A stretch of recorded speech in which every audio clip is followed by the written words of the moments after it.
Nakatanggap na ng MVP chant itong si Luke Kennard sa Game 2 laban sa Rockets, mga idol.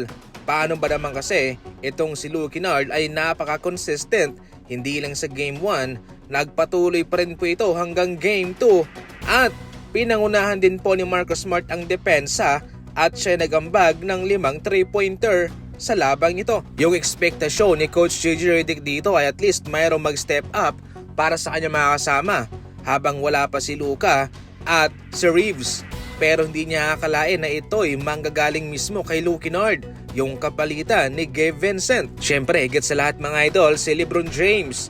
Siya mismo ang leader, siya mismo ang promotor kung bakit ginanahan ang kanyang mga teammates sa labang ito dahil sa kanyang performance. 41 years old, nakaka-reverse dunk pa rin mga idol at nakakatalon pa. Grabe, hindi mo akalaing 41 years old na itong si LeBron. Ito pa isang magandang balita sapagkat kung nakalamang na itong si LeBron James sa playoff ng 2-0, wala siyang talo. Ibig sabihin nito, mataas, nasa 99% ang chances mga idol na ang Lakers ang mananalo sa series na ito. Sa buong series ni LeBron James, hindi siya natatalo sa playoff kung lamang na ng 2 panalo ang kanyang kupunan. Samantalang kay Kevin Durant naman nakataya ang kanyang ligasiya rito mga idol. Itong si KD kasi ay laman ng media kung kaya ba niyang bumuhat ng isang kupunang siya lang ang star player.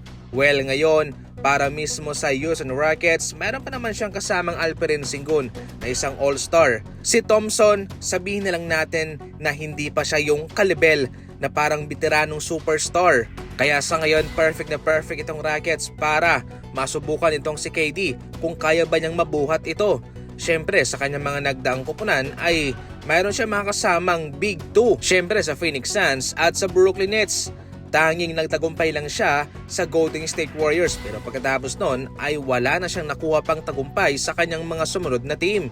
Ngayon para sa Rockets, eto na nakataya ang kanyang ligasiya. Kung sakaling hindi, magiging bus driver lang po palagi si KD sa kanyang mga kupunang sinalihan. Wala na nga rin pong rason ng Rockets at itong si Kevin Durant na na-injured si VanVleet sapagkat sa Lakers nga walang Luka at walang Reeves. Kahit papano, 2 panalo pa naman ang Los Angeles Lakers. May chance pa itong Rockets. Home court na nila sa Game 3 and Game 4. Makakatulong ba yun para sa kanila? Posible. Ang Lakers naman dahil sa kanilang momentum, walang effect sa kanila ang home court advantage mga idol. Pero ating titingnan kung ano bang solusyon ang gagawin dito ng Rockets, kung kanila bang mapipigilan si Kennard, si Marcus Smart, o kung sino bang mag-step up para sa Rockets. Yan ang ating aabangan.